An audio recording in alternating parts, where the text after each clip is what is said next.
estos momentos hacia el norte, concretamente hacia Stuttgart. Vamos, no concretamente a Stuttgart. Voy a la ciudad de Tubinga y al castillo de Hohenzollern. Digo al norte desde los Alpes, que es prácticamente desde donde vengo.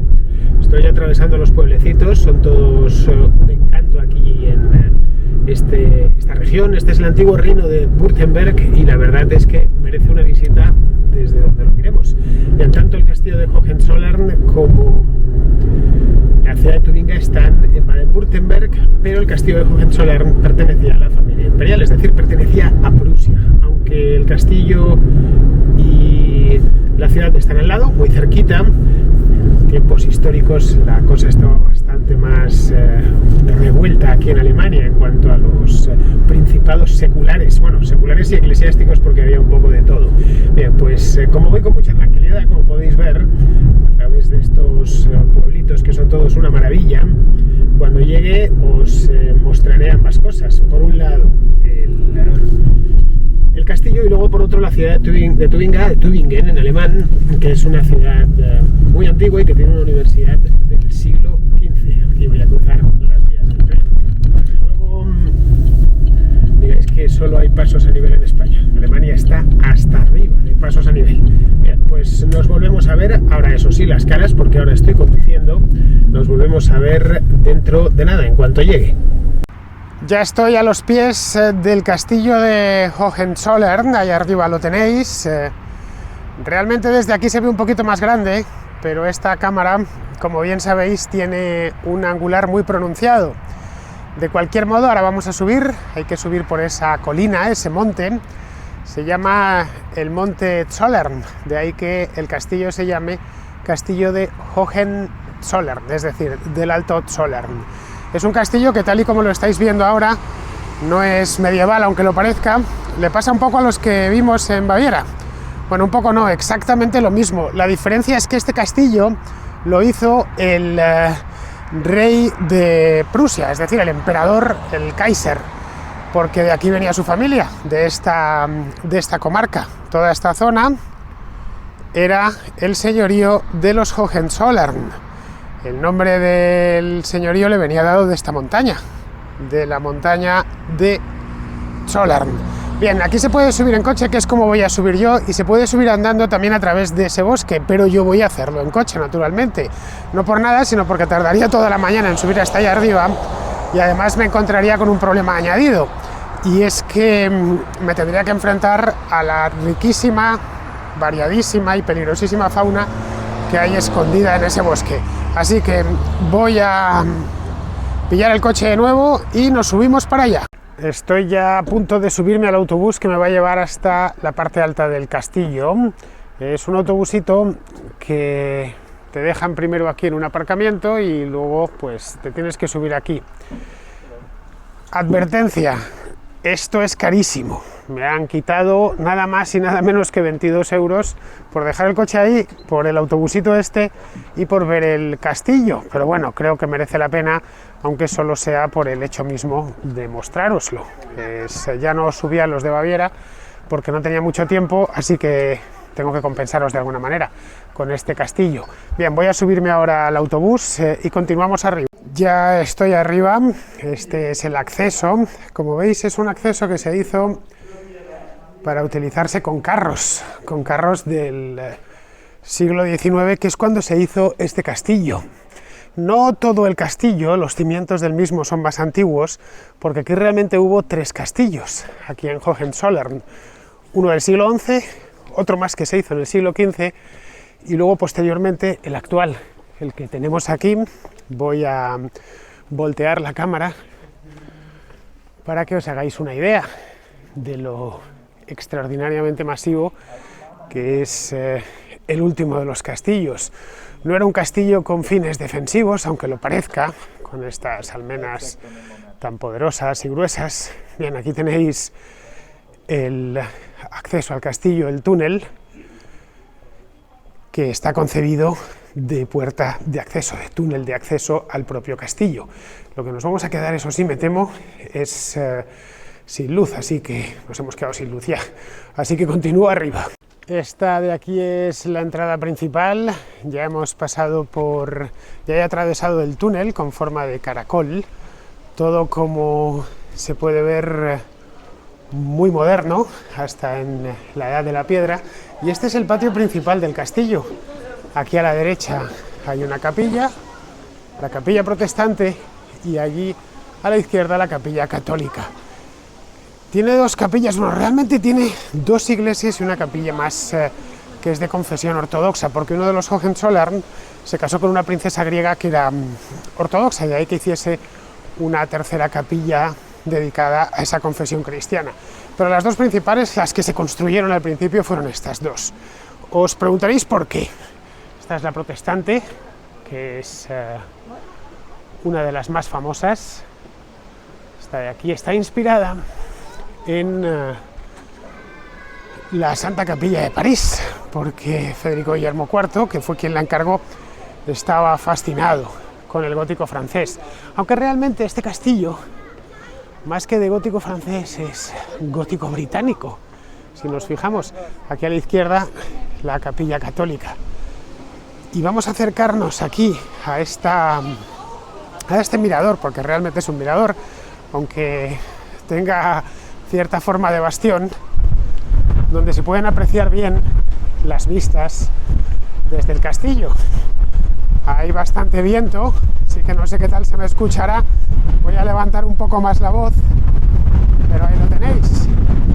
Esto es la Jura de Suabia.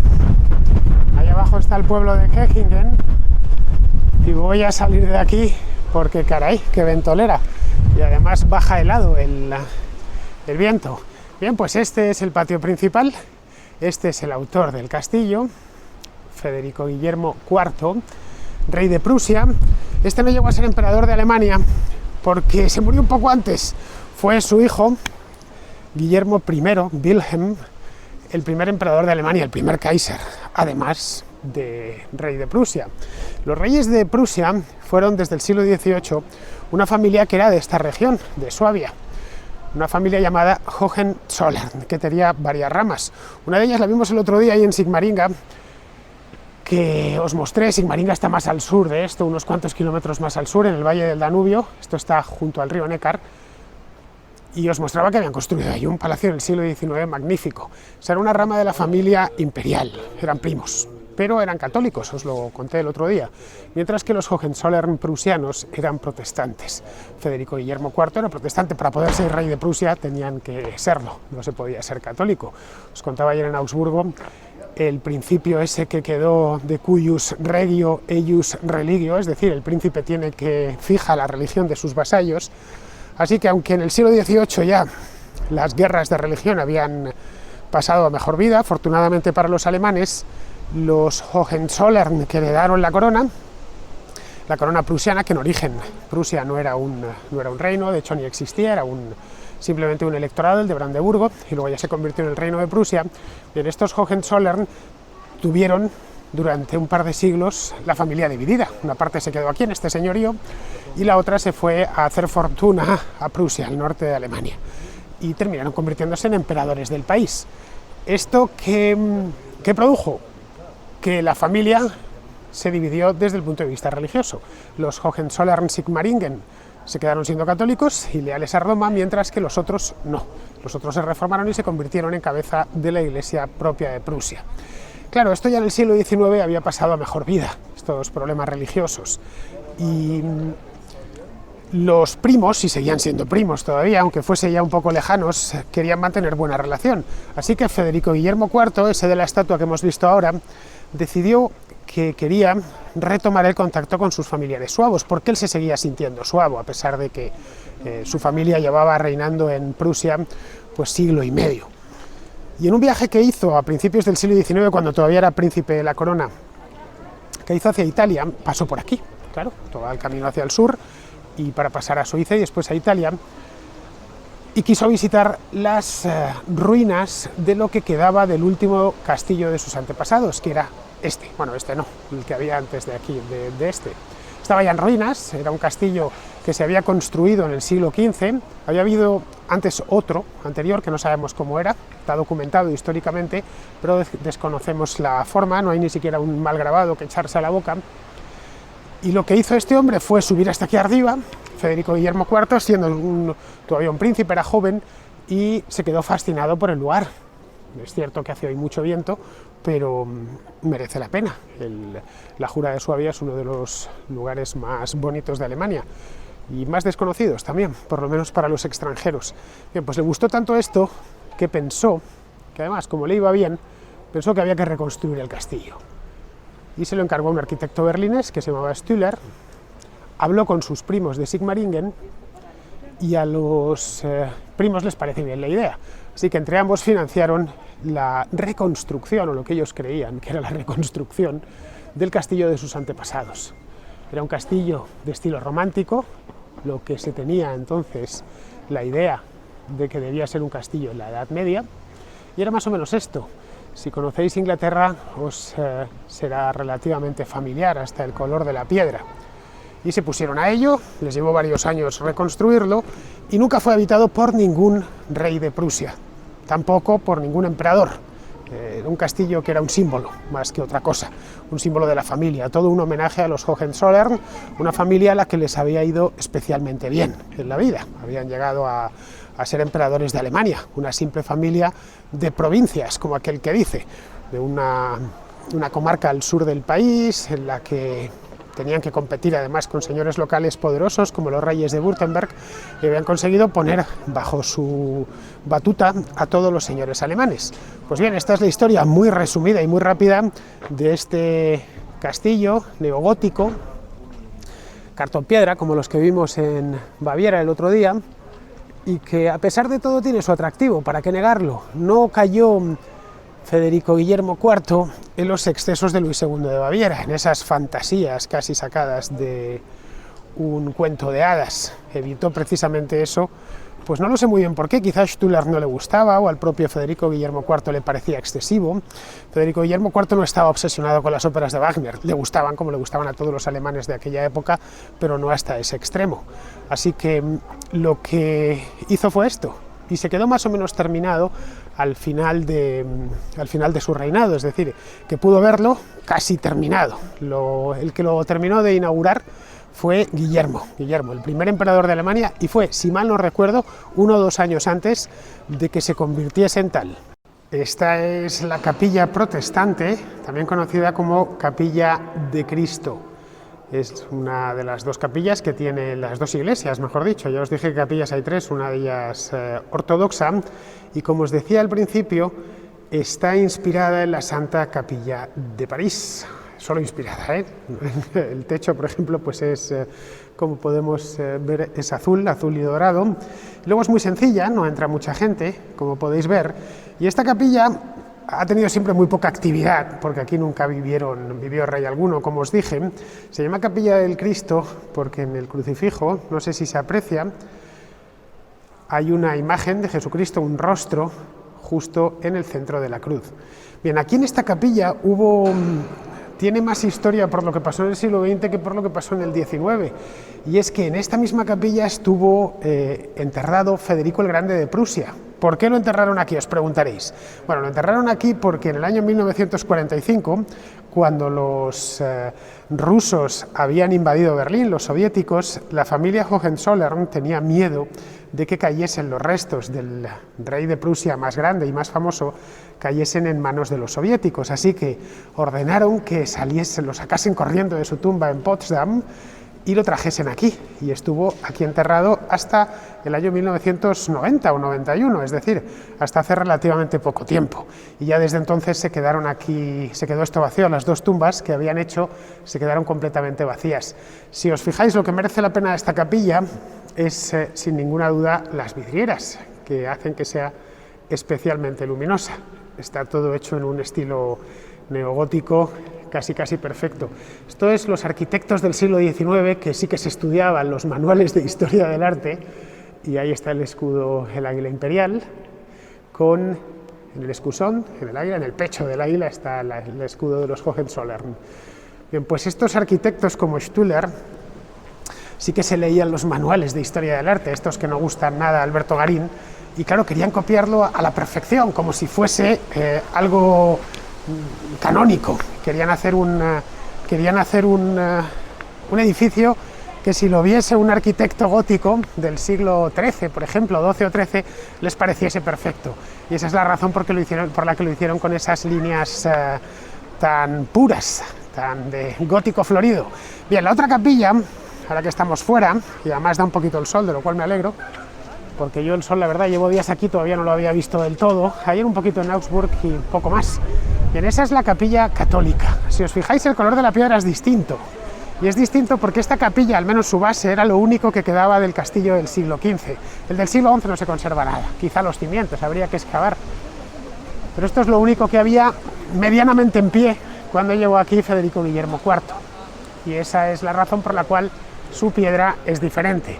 Voy a ver si paso y la vemos con más detalle. Esta es la capilla de San Miguel Arcángel. No hace falta que os lo diga porque lo tenéis ahí, matando al dragón. Esta es la parte interior de la que veíamos por fuera, esta capilla que tiene una piedra de un color diferente. No se puede pasar, como veis, sí que os la tengo que mostrar desde aquí. Se nota ya que es católica, se puede ver al Papa a la derecha y a un obispo a la izquierda. Y está, no diré llena, pero sí tiene unas cuantas imágenes. El catolicismo, la verdad, todo hay que decirlo, es mucho más historiado y bastante más bonito, al menos desde el punto de vista artístico, que el protestantismo, que es un poco aburrido, un poco bastante en ocasiones.